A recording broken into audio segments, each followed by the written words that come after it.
వీక్షకులందరికీ నమస్కారం. అందరికీ ఒక గొప్ప సందేహం ఏంటి అంటే, ఈ శ్రావణ మాసంలో శ్రావణ మంగళ గౌరీ వ్రతాలు చేసుకునేటువంటి స్త్రీలు ఎవరైతే ఉన్నారో అమావాస్య వెళ్ళిపోయి అంటే సోమవారం నాడు కాకుండా మళ్ళీ మంగళవారం నాడు కూడా అమావాస్య తిథి వ్యాపించి ఉంది కదా.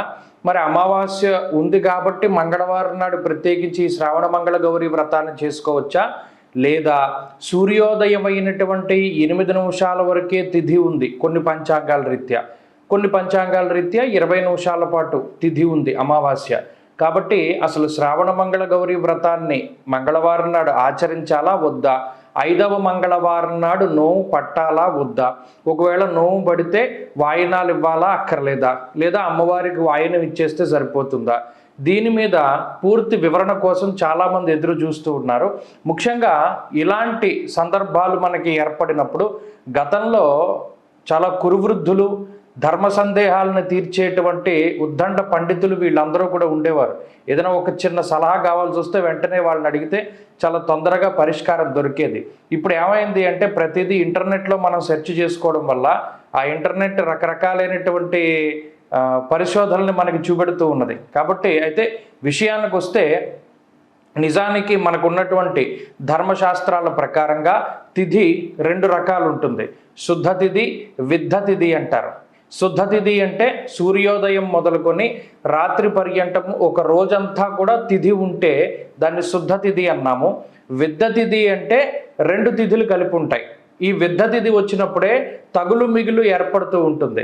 మన గత సంవత్సరం వినాయక చవితి కానీ రాఖీ పండగ కానీ ఇలాగే తగులు మిగులు ఏర్పడుతూ ఉన్నాయి. అందువల్ల మనం కొంతమంది వినాయక చవితి ఈరోజు చేసుకోవాలని, కొంతమంది ఆ రోజు చేసుకోవాలని రకరకాలైనటువంటి అభిప్రాయాలు ఏర్పడ్డాయి.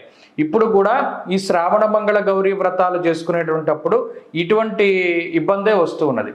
అయితే నిజానికి ఈ మంగళవారం 5వ మంగళవారం నోము ఖచ్చితంగా చేసుకోవాలి. ఎందుకంటే ఈ విద్ధ తిథి 2 ముహూర్తాల కాలం గనక వ్యాపించి ఉంటే అప్పుడు దీన్ని వదిలేస్తారు. 2 ముహూర్తాల కాలం కన్నా లోపుగా ఉంటే ఖచ్చితంగా ఆ తిథిని మనం తీసుకోవాలి, చెయ్యాలి అని మనకి నిర్ణయ సింధు చెబుతూ ఉన్నది.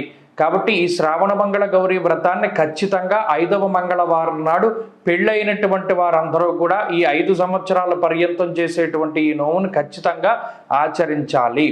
అలాగే ఇంకో సందేహం ఏంటి, అమ్మవారికి మనం వాయనం ఇచ్చేస్తే సరిపోతుంది కదా, ఎందుకంటే సూర్యోదయమైన 8 నిమిషాలు 10 నిమిషాల వరకు ఉంది కాబట్టి మిగతా వాళ్ళకి వాయినాలు ఇవ్వక్కర్లేదు కదా. ఇది కూడా తప్పు. ప్రతి మంగళవారం ఎలా అయితే మీరు ఆచరిస్తూ ఉన్నారో అదే మాదిరిగా ఈ శ్రావణ మంగళ గౌరీ వ్రతాన్ని ఆచరించాలి. దానిలో ఏమాత్రం సందేహము లేదు. కాబట్టి ఇంకా ఏ విధమైనటువంటి ఆలోచనలు పెట్టుకోకండి.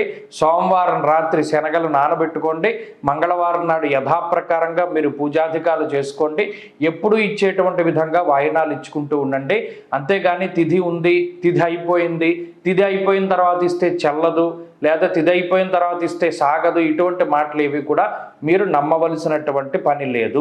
ఖచ్చితంగా శ్రావణ మంగళ గౌరీ వ్రతాన్ని ఈ 5వ మంగళవారం కూడా ఆచరించాలి. ధర్మశాస్త్రం అదే చెప్తోంది. స్వస్తి.